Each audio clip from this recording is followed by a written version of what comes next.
It's our Disney special on the wonderful world of Film Threat.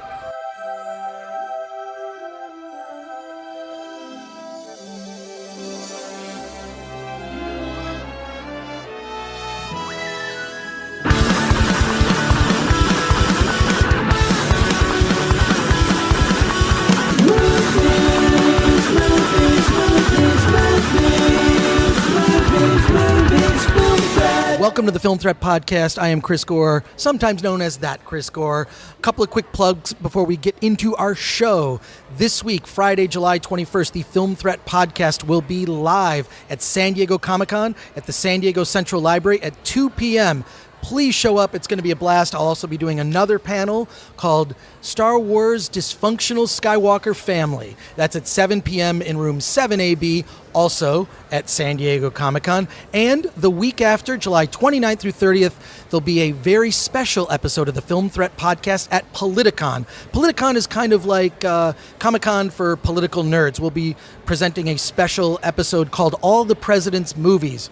We're going to be talking about film history and film through the eyes of the presidents and the White House screening room. I'm really excited for that episode. And I'll be joined by Charles de Lazarica on both of those, the Film Threat Podcast and the Politicon Podcast. Go to the Film Threat Twitter at Film Threat, and there'll be details about all of those upcoming events. But this is our Disney special, live from D23 Expo in Anaheim, California. And I'm joined, as always, by my co-host, Anthony Ray Bench. How's it going, everybody? And a very special guest, one of our new writers to filmthreat.com, Alan Ng. Good to be here. Hi, Hello. Alan. Hi. And we're sitting here in the lobby of the Hilton Hotel just outside the Anaheim Convention Center. And D23 has been going strong. It's the last day of the convention. What do we think? What are our takeaways? I mean, D23, just for those that don't know, D23 Expo is kind of like Comic-Con for Disney nerds. People coming from all over the world to see presentations about Disney live-action movies, Pixar movies, Marvel films, Star Wars movies, animated films, everything that Disney produces, in addition to announcements about theme parks, merchandise, and boy, are there a lot of things to buy. But what's your assessment, Alan, of D23 Expo this year? A lot of great announcements. I got to go to the animation panel, and you just go to these things to see what's coming up and see the celebrities that appear in it for 5 or 10 seconds, and then they walk off. Yeah, they really pretty much just introduce themselves and say, well, there's Chris Evans, and then he goes to Disney. Pretty much what they do is, from my understanding, in order to get the talent to come down, they take them to Disneyland after, right? So, but yeah, there were some great things in the halls, and all this information hit the internet, so this is old news. They showed a teaser for Avengers Infinity War. They showed a little behind the scenes for The Last Jedi. Which gave me chills, more chills than the teaser trailer. Right, yeah. I was blown away by what I saw. Yeah, it looked pretty amazing. Yeah. And then some other films, A Wrinkle in Time, they showed a little teaser of. Is that based on a book? Or? Yeah, it's based on a children's book, actually. So yeah, there were a lot of great presentations, and I wish I had seen them. Because yes, none of us were there. Yeah, it's weird. Alan and I both have, to hear me complain, I really don't, I don't deserve to complain. Here's what I feel sorry for. I feel sorry for the attendees who've never really been to a con before, because here it is. You could rename D23 Expo Lineland. It really is just sort of ridiculous in terms of, like just the lines getting in, like they've got the security checkpoints are kind of like getting in the airport, going through an airport. It's and I feel bad for the attendees, like who paid a lot of money to come here. It's they don't have, like, the thing that I miss having, this is my third D23, the thing I miss the most is the small presentations. Mm-hmm. Like you'd go in a room and it's like, here's an old Imagineer. Or one year I saw Pablo Hidalgo, who's part of the Lucasfilm Story Group, give an entire presentation about the history of Star Wars in pop culture. It wasn't about the movies per se, it was about Star Wars in pop culture. So I learned that there was an Ewoks on Ice. I never knew that. So he showed all these bizarre and rare things, cereal boxes, weird merchandise, weird live shows. There was a Japanese show called George Lucas Super Live Adventure at some theme park in Japan. The crazy things. So And I miss those. They're not doing it's. I mean, if you're not in one of the large presentation halls, there's really just the convention floor. I mean, I would say That's that this is probably the largest attendance that D23 has had in its fourth outing. It's sold out. Yeah, it's sold all 3 out. days sold out. But this is definitely the smallest in terms of content and what they've provided for the fans wow. to be here. Yeah, It was a disappointment. I really just. Yeah, I would say that this is. I really feel bad because I feel like I know Disney runs it and they're very controlling as a company, and I really feel they need to farm this out to a company that does conventions for a living, like a Reed Pop or something else. I mean, Reed Pop does Star Wars Celebration among others. So, but here we are whining like, I'm waiting in a line. I'm at this thing. The water was $6. Yeah, exactly. Well, yes, actually, yeah. Everything here is overpriced. But I heard stories. I didn't get to attend D23. Well, you know what? I feel like you dodged a bullet because the best way to attend D23 is to just read about it on the internet. Yeah. Wait for Seriously. that leaked footage. I mean, like a 2.5 hour wait just to get into the store to buy things. I mean, it's just, I felt really bad. I felt bad for people who don't regularly go to conventions to even have the awareness that they're having a bad, that this could be perceived as a bad experience. Yeah, I'll tell you, yesterday I couldn't get into the live presentation, but I could get into the theme park presentation. But in order to do that, I had to sit in the convention center basement underneath the live presentation panel. And the only way I knew what was going on was going on the internet and watching a live blog going on. Yeah. Yeah, that was the thing that saved me is the people. I mean, they made everyone put their phones in these sealed containers, and you were able to keep your phone with you, and then they monitored people shooting stuff. But still, I saw one of the panels on Periscope. Actually, it was the theme parks panel. So, the theme parks, they didn't restrict the theme park. Oh, they didn't? No. Oh, well, that's good. But yeah, I could have Periscope. I saw that. Yeah, I saw it on Periscope. And the one thing that I am excited about is Star Wars Land. Yes. Which is officially called Galaxy's Edge. Stupid name. Yeah, but we will call it Stupid. Star Wars Land. Yes, we will call it Star Wars Land. Exactly. Yeah, no one's going to call it Galaxy's Edge. I mean, that sounds like.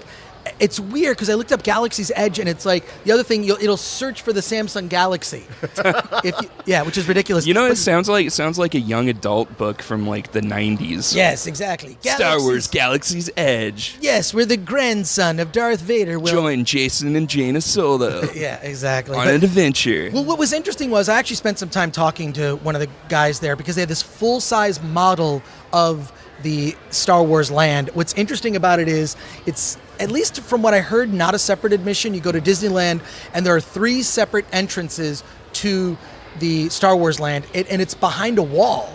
So let's say if you're at Fantasyland or Tomorrowland, you'll be able to enter from a different place, 3 separate entrances that it's beyond a wall is where Star Wars Land is. And what's interesting is it's one of those kinds of theme parks where it's what they call fully immersive.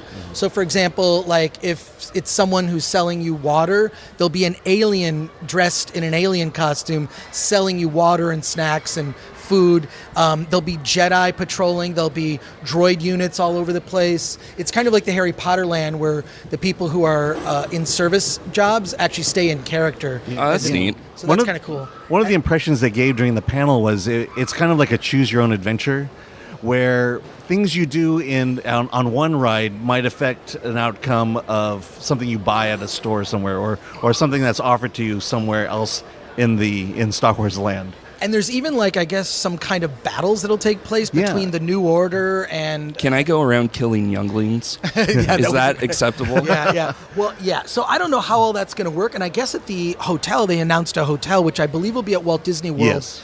And the hotel is actually going to have a story mode where you actually select an adventure for yourself. The weird thing is, it's kind of like Westworld. It is, because they give you kinda costumes to wear in that hotel. Oh, God. Every window is going to look out into outer space. Right. That's neat. It's like a Vegas casino. There's no way to look out to the real world.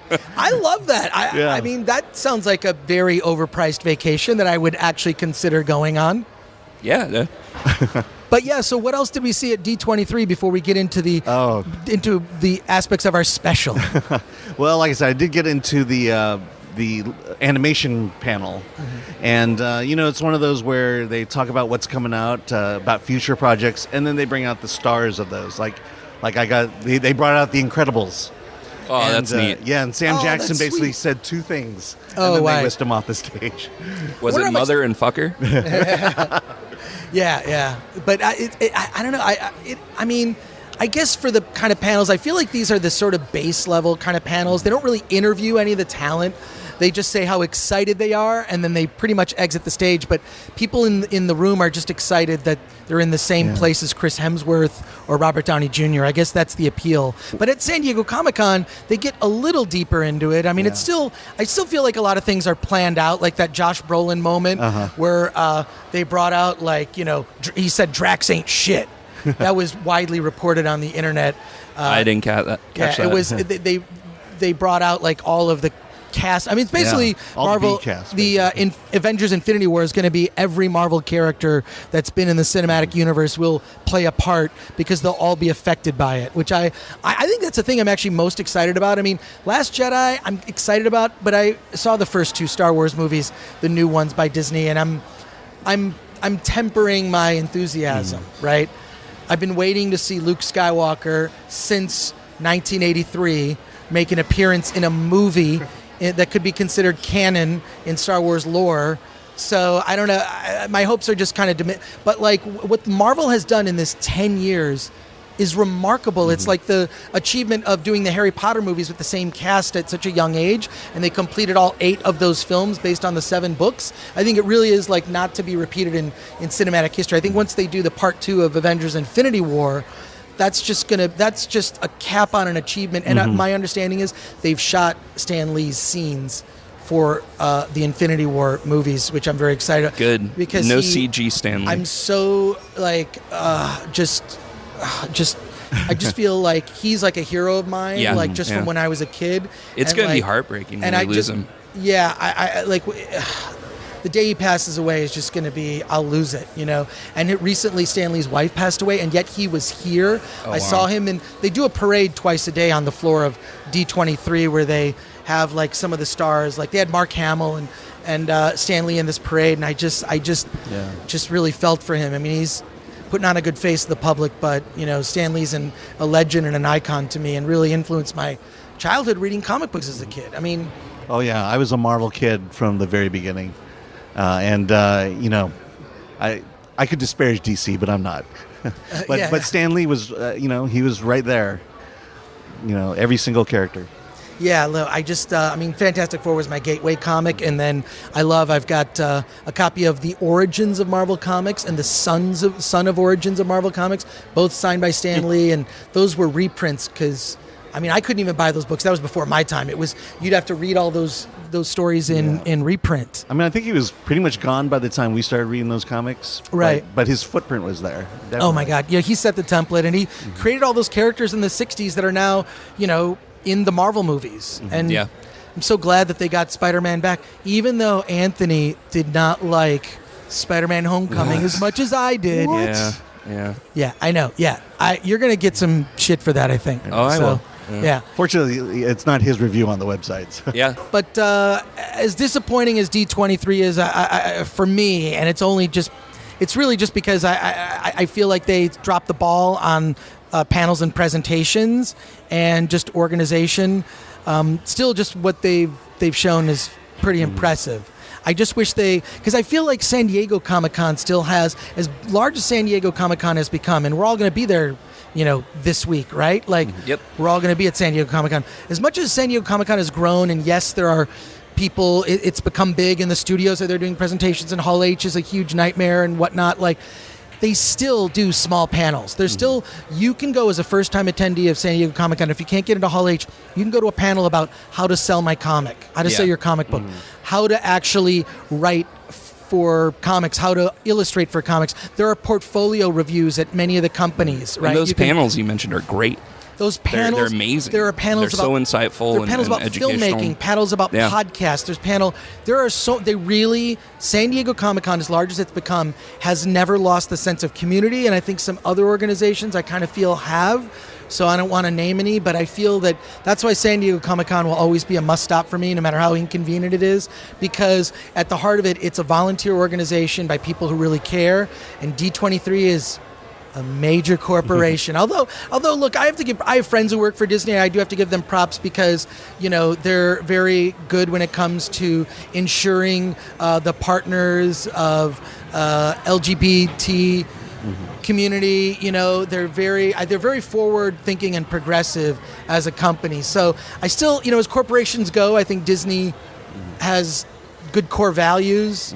But I still just sort of, this convention bugs me a little bit because I think it's geared a little bit too much toward profit. Yeah, I will say on the positive side, Disney's been a part of my life from almost the very beginning. We both have kids too, so you can sort of get a second generation look at Disney stuff. And even the stuff that is on the convention floor, there's a lot to look at, a lot to marvel at, and a lot to be excited about for the future of what Disney has to offer, not only in films but in products. And we'll still buy the toys. We'll still play the video games. I don't buy the toys anymore.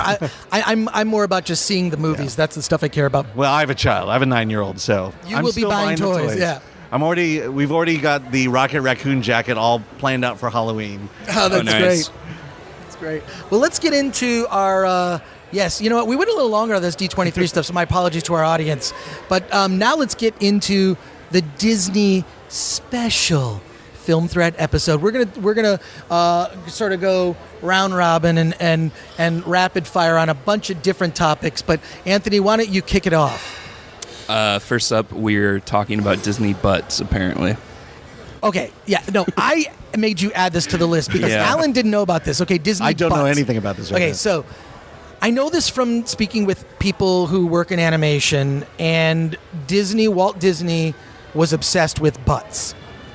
And the reason is this, I might have mentioned this before on a previous podcast, but the reason is when Walt Disney made short animated films and the feature-length animated movies, he also had the inclusion of butts. Now I'm talking about on animals and whatnot, right? Yeah. And what he noticed was, and whenever he included a butt, children, I'm talking about single-digit age children, under 9, would giggle and laugh, and that would have the effect of getting the whole audience to laugh.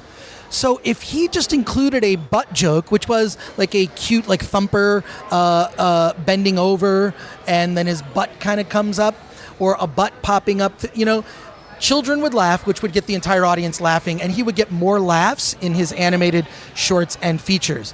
So if you look through the history of the early animation, there are a lot of butts. And you can also just Google Disney butts. Now that I've planted this seed, YouTube Alan, has a nice compilation. YouTube? YouTube, yeah. Yeah, just look up Disney butts. Yeah. But Alan, now that I've planted the seed, you cannot unsee Disney butts when you watch the early, like Pinocchio, Bambi, Snow White. It's in all the of Mickey and Goofy films. Yeah, early animated films. Winnie the Pooh. Winnie the Pooh is a big one. A lot of butts. There's one of the whole plots when he gets stuck in the tree, his butt is sticking out. Okay, I'm going to confirm this theory from a sociological standpoint. The first time my daughter ever laughed, and I mean laughed really hard, was watching my dog poop. And she just thought it was funny. She thought it was funny. She laughed. How old is she? Like at that time, she was probably 1.5. Right. Oh, wow. But see, look, that was the theory, and Walt Disney very smartly capitalized on it in a way. Yeah. I just think it's funny. So it even bleeds into merchandise. I'm showing you guys a picture of USB chargers that are literally just character oh my God. butts. You have to post a picture on your Twitter at This Game Cheats. Disney's aware. Yeah, but it's innocent, but I just feel like, look, if you're a Disney fan, you should know about Walt Disney's obsession with butts in an innocent way. So what's our next Disney? Look, that's just something that I wanted to make sure we talked about for new listeners of the Film Threat podcast who might have only discovered this because the word Disney is in the title. Confirmed today, Chris Gore is a furry. Yeah, no, I'm not. Not into that at all. But Anthony, what's our next topic? Our next topic is the first Disney movies we remember watching. Oh, wow. Yeah. Okay, I'll start. I'll give 2 because back in my day when I was a kid, the only way to see a Disney movie was to go to the movie theater. Mm-hmm. We had no VHS, no home movie. Wonderful World of Disney was barely showing the mainstream films. So the first one I remember seeing was Mary Poppins, and clearly that was in re-release. And then the second movie I remember seeing, or I have a memory of, is $1 Million Duck. Oh, wow. I'm trying to remember the star. I think it was Dean Jones, but the story is basically about a duck that could lay golden eggs. And the only way it could do that was you had to bark like a dog in front of it. And there's a whole movie based on that. First one that I have a memory of seeing was a retrospective screening of Fantasia, which is probably the worst movie for a little kid to see because there are scary you lose moments. attention fast. Even The Sorcerer's Apprentice is kind of a horror movie in a way. This weird thing where Mickey Mouse, as the Sorcerer's Apprentice, is chopping up the broomstick that then splits off into more broomsticks. It's bizarre. But in terms of live action, and I revisited some of these films recently. I remember seeing the Apple Dumpling Gang. And Bedknobs and Broomsticks, which I watched again recently, and it's awful. It's so terrible. It was that mix of 2D, the cell animation, but mixed with live action, which is bizarre. And then I ended up I bought this box set of 4 Kurt Russell movies, like The Computer Wore Tennis Shoes and The World's Strongest Man. And I loved The World's Strongest Man when I was a kid. Like, I loved the movie because there was this commercial campaign that I have vivid memories of. Basically, if you ate cereal, you would get strong. And I loved cereal as a kid. So I'm like, I want to eat cereal so I can be strong. So I watched The World's Strongest Man, and Kurt Russell's in the movie. I don't know if he's really even the main character because it diverts into all this other stuff. And there's weird stuff I have no memory of, like Cesar Romero as this gangster trying to steal the strong formula. It's bizarre. But that movie, I don't know, all of them, of course, are not as good as we remember. But the live action ones in particular, I think were just kind of... they're all practical effects. They had this weird thing where he would eat the cereal that was just sort of popping. It's like they put a vibrator in the cereal so it would pop. And then you would eat the cereal and you'd have like a puff of smoke, and then that meant that you were strong. But it had the effects of the strength didn't last more than 20 minutes or something. So, that movie, I just thought it was just such a weird concept as a kid. Why does a Disney remake that? Why is everything based on a theme park ride? Now they announced the Jungle Cruise movie, right, with Dwayne The Rock Johnson. Yeah. That sounds like it'll be... He's already doing Jumanji. Yeah, it's going to be terrible. It's funny. They were remaking a few of those movies for television starring Kirk Cameron as the Kirk... Oh, I remember Kurt that. Russell. Oh, my God, that sounds during terrible. the early 90s. Mm-hmm. Yeah. But a lot of the premises are so thin and the story is so thin. They almost could have been short films, but... Vivid memories of watching on Sunday nights. It was the Wonderful World of Disney. Walt Disney doing presentations. You'd see things like Davy Crockett.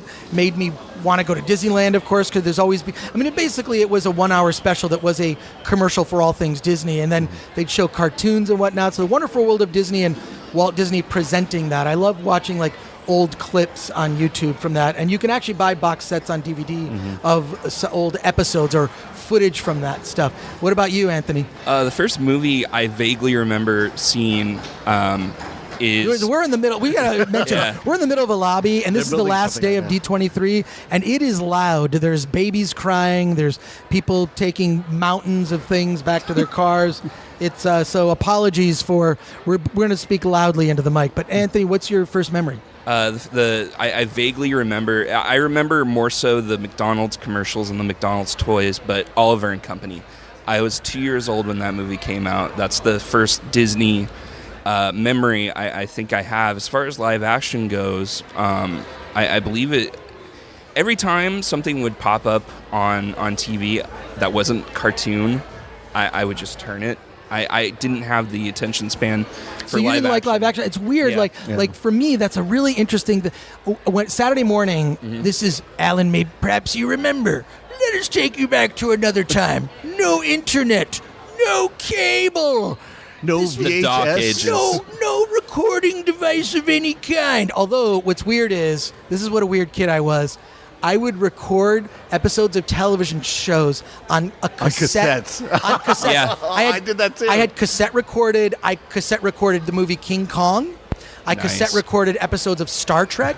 I cassette recorded episodes of the Planet of the Apes television show in the early 70s. I cassette recorded episodes of Saturday Night Live when that came on, and old Flash Gordon episodes. And I would cassette record things I wanted the music, right? I really wanted to listen to the music again as a kid.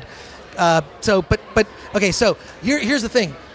You will remember this, Alan. There was Saturday morning cartoons which you'd get up early and you'd start, like, they'd have the older cartoons like Bugs Bunny, then they get to the new ones, and then as soon as around noon it would get to nature shows, it'd be like, live action, Saturday morning is over. I remember this is the only time in my life I purposely woke up early. Yes, as a kid. As a kid, On Saturdays, yeah. Saturday morning. Now, I think the first live-action movie I actually gravitated towards was Homeward Bound, which in itself is a remake. I love that movie, that with Michael J. Fox as the Pitbull Chance. I still watch that occasionally, but yeah, just live-action stuff did not pique my interest. Well, what's interesting, I have a follow-up question on this. Like, okay, so we grew up with Disney. You're kind of indoctrinated, right? And now that Disney has acquired Marvel and Star Wars, we're kind of like, Disney is getting a percentage of our income, at least for me, from seeing the films. Yeah. And theme park. I really don't buy merch. I just don't have the physical space where I live anymore. But it's weird then, as parents, I remember taking my daughter, you're going to introduce your kid to their first Disney movie. I remember taking my daughter to see The Lion King. That was her very first Disney movie in a theater. She was very, very young. But, she saw The Lion King. And then my kids, fun fact, they kind of learned to read early on from, I'll credit the Disney sing-along VHS tapes.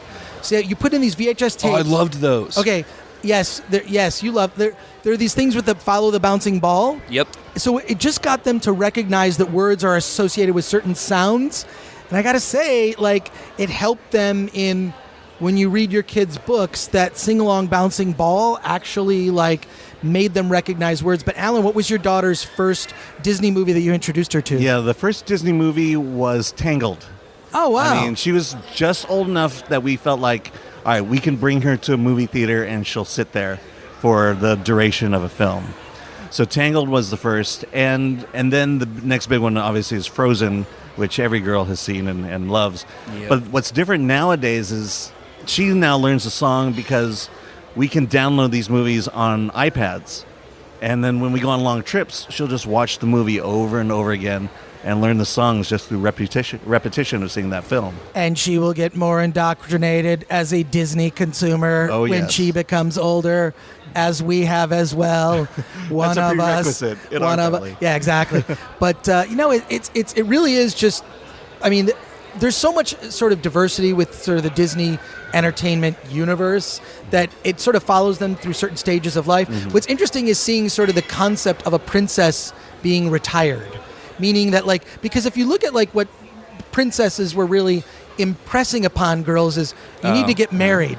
You need to find the prince, which is really kind of a, in order to really be validated and have purpose in life, you need to have a prince, which is kind of a sad message. The only really character that I recall when my daughter was growing up, because she sort of rejected a lot of, like, she hated Barbies. She loved Godzilla. That was her thing, because she saw the Godzilla movie with Matthew Broderick, right? I know. I know I can see your face cringing right now. But she loved Godzilla, and she sort of just rejected a lot of the princess. Mulan was the first character. She wasn't a princess. She was a warrior. If you know the history of the real person, that character, it's kind of the first Disney animated that wasn't really based on a princess, the female lead character that is. So I thought that made a huge impression on my daughter, just as when she did not like the Disney princesses at all, which I was very proud of. Okay, so everything you just said about Disney princesses is going to be addressed in Wreck-It Ralph 2. Really? When Vanellope spends a day with every single Disney princess there is. And she goes in with the idea of she's going to mess them up. And they wind up teaching her a very valuable lesson about being a woman in a Disney universe. Oh, wow. How do you know this? They showed a clip of it at D23. Oh, that's great. That's great. Well, no, I heard a rumor, because I was joking with Anthony about this. I said, one of these days they're just going to take all the Disney princesses and they're going to do the Avengers with Disney princesses. And then didn't something like that just get announced? Am I wrong? No, what it was this specific thing I talked about. They after they showed a clip of Vanellope with all the princesses, they proceed to bring out almost every single princess, the original voices Right. of the princesses. Oh, that's starting kinda from cool. Jodie Benson to today. Yeah, I mean, I think almost like as a historical, for historical reasons, like a princess was a thing, that I think parents wanted their girls to aspire to be. But I don't know that that's the case now. I think, just as a parent to a daughter, both of us, I think that, I'd like to think that my daughter has more choices in front of her when it comes to career. Maybe she wants to start a company. Maybe she wants to do whatever she wants to do. I don't think that there should be this thing hammered into her head that this is the only path for her. And I appreciate that Disney acknowledges that, and that now we have Star Wars movies where we have female Jedi. So I applaud this guy. And today just announced female Doctor. Oh, yeah, yes. female doctor. Female Doctor was just announced, and I'm spacing on the actress's name. Yeah. What was her name? I saw it quickly. I don't know the name. yes. Yeah, she's No, from it's- Broadchurch. it's It's Jodie something. no, it's I'll tell you exactly because I posted about it. It's oh God, why can't I remember? It's Jodie Whittaker. Yeah. Oh, there we go. So I got the first name right. very, very exciting. So I've been screaming about a female doctor for years. Like, the only thing I care about with the doctor, I don't care about the gender or even the sexual. I don't care about that. As long as the doctor has a British accent, I don't care about the gender, ethnicity, whatever. As long as the doctor has a British accent, it could be any ethnicity, gender. I don't care. So Bruce Campbell is out. Bruce Campbell with Yeah. a British accent. Well, yes. I remember, probably in the mid to late 90s, they were talking about doing an American version of Doctor Who as a movie, and Jim Carrey was... Oh, no. Yeah, Jim Carrey is the Doctor would have been terrible. Ugh. But he was the Someone big is star smart. during that time. Someone made a very smart decision in Hollywood, though. Yeah. All right, Anthony, what's our next Disney special topic? Well, we are right across the street from Disneyland, California Adventures, and our next topic is the stuff that we like to do while we're over there, the stuff that we like to eat, the things So what do that we we want like to see. do? Can I tell you? I'll tell you mine real easy. I like to drink at Disneyland. It makes it more fun. Well, first thing, I like to get a Dole Whip, go into the Tiki Room, Enchanted Tiki Room. hate the Tiki where Room. well, what's weird about it is the sort of very ethnically stereotyped birds. Like, oui, I am the French bird. I am the German bird. Yep. I am the Mexican bird. Like, it's sort of like, this might seem a little dated. I mean, just like But it's there a was small no world. Asian bird. That's Right. what I meant. Yes, yeah. Well, We have birds in Asia. yeah, true. Yeah, so, but I like to go there because it's obviously one thing. It's air conditioned. It's cool. It's a good place to take to kick things off. Then I find a major ride I want to go on. Usually it'll end up being Star Tours or single rider on the Cars ride at California Adventure. Then I head over to Carthay Circle and I start having a drink or grab a beer and a corn dog at Corn Dog Castle. So that's sort of like kicks it off, and then that's the things I like to do is I like to eat and drink and hit a couple of rides. What about you, Alan? Well, I like to create mischief. Knock early- over strollers. Yeah. No, kick kids. early before it was a thing. I like to photobomb. I like to hang out at the castle you're and one of get those. people's pictures. Then there was back in the day when it first opened at Indiana Jones. In the line, there's a line you go in, a portion you go in where there's a spiked ceiling and this pole that Yeah. says "Don't lean on this pole." Uh-huh. And when you lean on the pole, You're the that ceiling guy, would huh? come down. Yeah. Yeah. And so you would hope you're in the line with people who've never seen that before. You would just lean on the pole and just see the reaction of about 24 people screaming. Scared the crap out of me when I was a kid. Oh my God. What's weird is that also I had a friend. This was on my podcast, Podcrash. A friend of mine who used to work at Disneyland give me a tour once. So that's actually an episode of Podcrash that might be around. You might find it on SoundCloud or something. But it was we actually recorded it at Disneyland. This podcast, and he told me some secrets. One, it's like you can see if there's of course the statue of Walt and Mickey in the center as you come down Main Street, and if you angle it just right, it looks like Walt has a little boner. He has a There's another thing too. Like if you go under the castle, there is you'll see this weird. It's a spike, and that was where Walt Disney actually, because when he bought the land for Disneyland, which was the first theme park, he found kind of the center of the park and drove a railroad spike, and he said, "This is the center of Disneyland." They left the spike in They left Walt Spike and they built around it. So if you go That's neat. underneath the castle up Main Street, you'll see this little thing, and that's where the other thing is. He showed me where the employees who work there, they call it Condom Cave. It is the place where people will go and have sex at Disneyland. It's behind the Matterhorn. And so if you go behind the Matterhorn, there's this little like service entrance that obviously you shouldn't go down. But when it's dark at night and there's just sort of chaos, couples will sneak behind there and they'll find used condoms behind the Matterhorn in this little service entrance. And that's why they call it Condom Cave. So I'm going to have to ask Megan about that. Ask her about that. Yeah, well, your girlfriend works at... She works at Disney. I hear all the horror stories. Oh, cool. Well, what's your favorite thing to do at Disneyland? My favorite thing to do at Disneyland is actually in California Adventure. I love the animation studio. I love that section. I love doing the drawings. That's fun. Yeah. I've done that before. Where they actually walk you through and it's like when you're done. I mean, doesn't matter how bad of an artist you are. If you just follow the instruction on shapes, you draw Disney characters. Well, back when they opened Disney MGM Studios at Walt Disney World, they had an animation building that actually did animation. And on 2 occasions, I got to see them animate Mulan and Lilo and Stitch, which was really cool. Oh, wow. Yeah. No, I love that. I like what's weird it's is always air conditioned. It's so nice. Yeah. Well, that's those the rest places, stop for parents. Yeah, I know if the park is really crowded, you can always find it pretty empty when you go see Great Moments with President Lincoln. That thing, no matter what, is always empty. I love looking at all the stuff about the history of Disneyland, the old theme park and retired rides, and then rides that also never existed, right? Or that were planned but never executed. So, yeah, what's our next Disney topic? I'm pretty sure it's favorite attraction. Yes, it's favorite attraction. Favorite attraction. And the Pirates controversy. Oh, well, we'll talk about that. Yeah. What's your favorite attraction? It would be Space Mountain. It's my first roller coaster, and it's still my favorite roller coaster as long as they keep the lights off. I've been on it with the lights on, and it's a very bad roller coaster. Oh, wow. That's funny. Yeah, look, no, it's not one of my favorite rides just because, I don't know, I did like when they just sort of made it Hyperspace Mountain, and that was kind of cool. But now it's Star Wars Space. Yeah. That still is actually Hyperspace Mountain. Is it still Hyperspace Mountain now? Oh, interesting. I'd have to say my favorite attraction, can I name 2?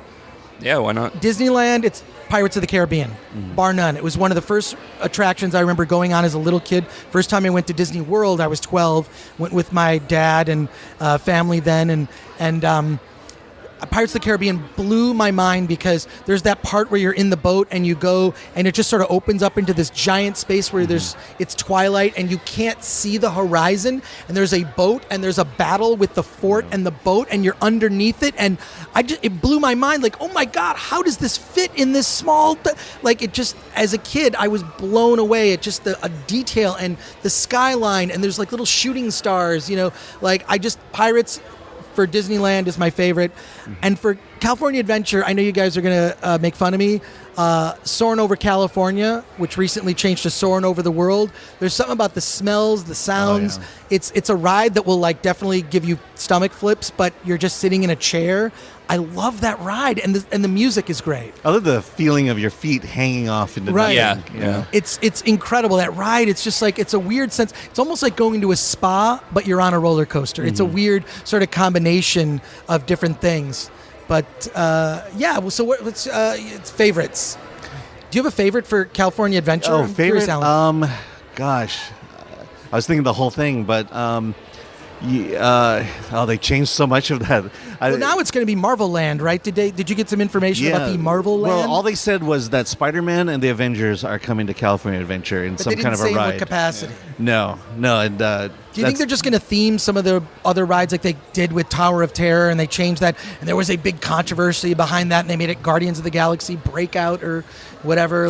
From what I hear, there's a lot of empty space. Like it was like a cast member area behind Tower of Terror, and that's where they're going to build the new land. I mean, they're actually going to expand California Adventure Park? Yeah. I mean, that's what I've heard. Incredible. They've actually designed it that way because where Cars Land is, that used to be, I think, a big parking lot and storage area, but they knew they were going to ultimately build something there. Yeah. And they probably had the same idea over by the Hollywood Studios. Mm-hmm. Right. But they didn't announce anything other than something's going to happen, and they seemed to indicate it was going to be a ride. Cool. Yeah. My favorite ride at Disneyland is Dumbo. What? I have sentimental attachment to that I can't believe ride. that they made a ride right, and they just announced the movie, and they already made a Dumbo ride. Now, that's one of the older rides, right? Is that one of those Yeah. legacy rides that's just been around? Yeah, it's definitely. Why one do of the you? legacy rides. What's it? What about? I don't know if I've ever been on it. Well, Dumbo was, spoiler alert, we're going to talk about this later, but Dumbo was always my favorite Disney movie growing up, and in a lot of ways it still is. And I just have a lot of fond memories of riding that ride as a kid. Specifically, one of the first trips to Disneyland I ever took was with my great-grandmother, who's, not with us anymore. But I just remember being a kid and sitting there, and she let me drive, flick the switch up and down, which makes the elephant go up and down. And I remember her telling me, all right, now don't go up and down, just keep it at a steady level. And of course, I was a little fucker, so I went up and down. I mean, if you think about it, that is the first ride, the interactive ride. Yeah, you could control yourself. Yeah. So it just that ride is more of, it's not the funnest ride, it's not the fastest ride, but it just has that sentimental attachment.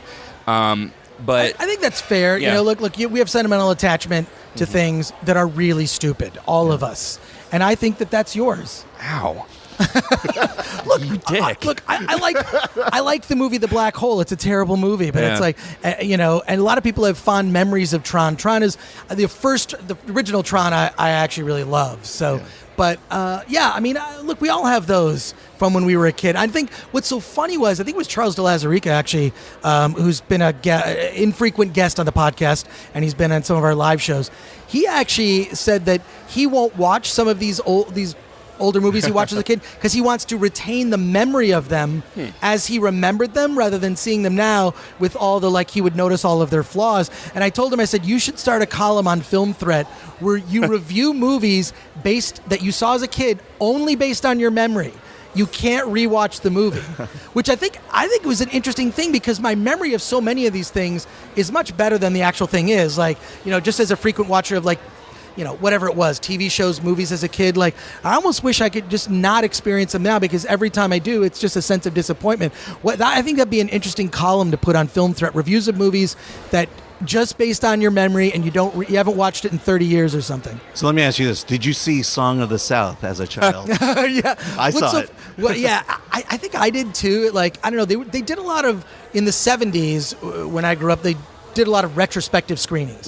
These were not new movies. They would just re-release Cinderella, when I saw it as a Snow kid, White. I saw it as a kid, they were re-releases. Re-releases, for yeah. all intent and purpose. They did just- that up until the mid 90s. Yeah. Yeah, I they remember just- seeing Snow White in theaters, and they re-released Oliver and Well, Company. because the in new theaters. movies they were Yeah. making in the 70s were not all that great. I mean, Yeah. it was mostly live action stuff and Right. Yeah. stuff I know that they resisted greatly putting films on VHS for a very long time. Right. Until they proved that it was economically viable to do that. Right.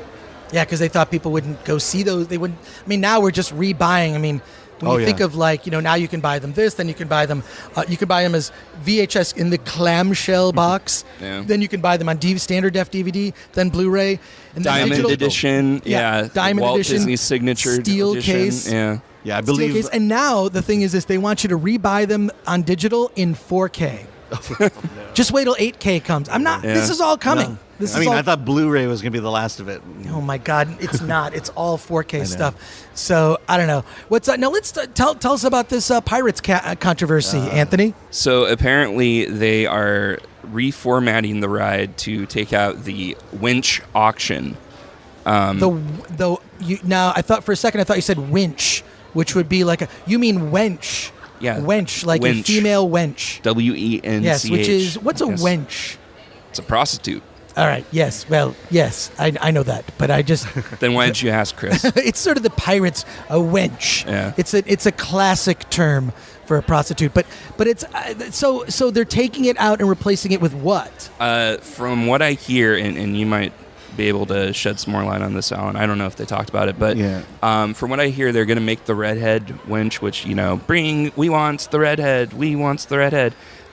They're making her a female pirate, and they're redoing some stuff. Did they talk about that? Yeah, I mean, that's basically what I heard. Yeah. They're pretty mum about it. Here's why this upsets me is that the Pirates of the Caribbean ride at Disneyland was the last ride that Walt Disney personally oversaw the creation of, Yeah. right? So it was the first one that all of those things were things he wanted. I mean, it really is sort of, yes, pirates were horrible criminals and rapists and plunderers and whatnot. So, he was trying to, almost do a sanitized version of the history of pirates. But I don't know. This is the second transformation. Right, because there have been other changes, right? Like when the pirates were chasing the women, right? Now they're chasing food. Yeah. Right. Yeah. So they continue to gentrify it. But I mean, is this like, okay, look, we could go, all right, it's not that big of a deal of a change. But it makes me upset that they haven't retained Disney's original vision. Secondly, how much are we going to continue to sanitize culture? Because this is, I mean, look, I'm not going to be overly reactionary about this because it's a theme park ride. At the same time, how much are we going to sanitize a lot of this stuff? Mm-hmm. Yeah, I mean, I'm far from a fan of political correctness. Yeah. But at the same, and I understand this whole idea of change is bad. The stuff that we grew up on, we don't want to see it change.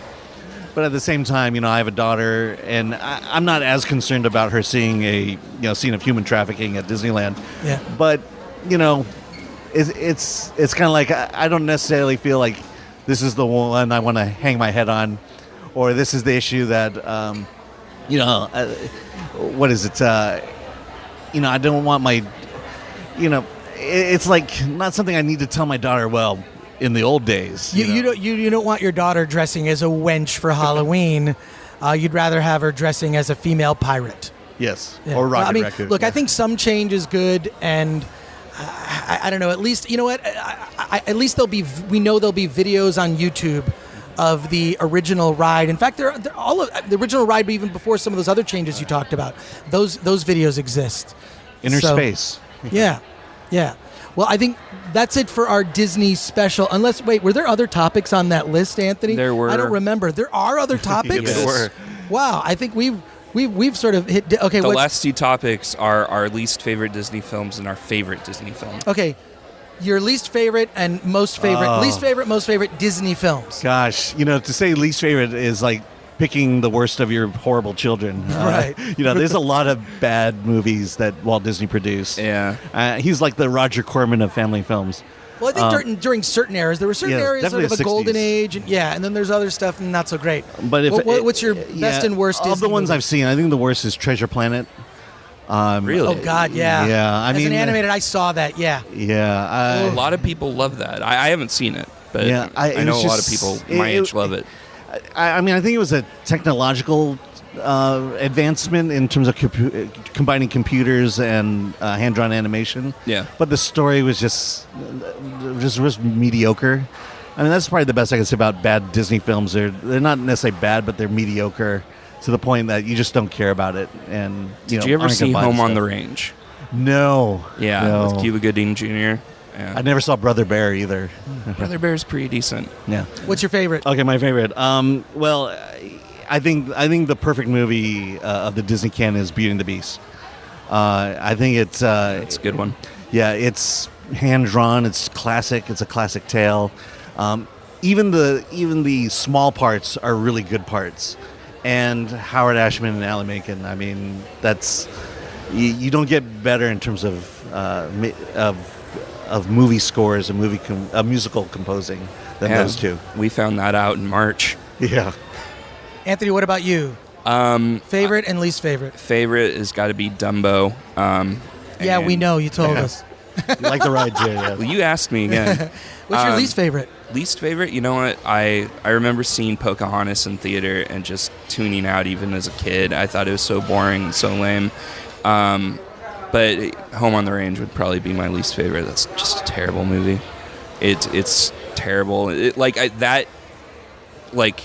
basically was the turning point. For the longest time, Disney didn't do another animated film until The Princess and the Frog. That killed their animation studio. Home on the Range did. Well, I think Home on the Range was also the last of the Eisner films. Yeah. And he was certainly trashing the company at that point. Yeah. It's just a crappy movie. Chris? Oh God, least favorite. Oh, that's a rough one because there are like some bad ones sort of in. What's interesting though in Disney history is by the level of merchandise sort of dictates the ones that they believe were the most successful and the least successful. There's just not a lot of merch. I almost just want to say Treasure Planet because I thought that was just nothing. There's nothing. Yeah, it's very forgettable. But I would say I'd probably stick with that one. And probably my favorite has to be Fantasia. I know it was one of the first ones I remember seeing, but like it's also one of the ones that as an adult, I like it as much as I did, as a kid. I mean, I kind of was afraid of it, but like as an adult, I mean, there's so many great things about that film. I even went and bought Fantasia 2, which is okay, but that original Fantasia so holds up, and it's actually on Netflix. Yeah. So a big Fantasia's my favorite. So hey, that wraps it up for our Disney Film Threat Disney special. What?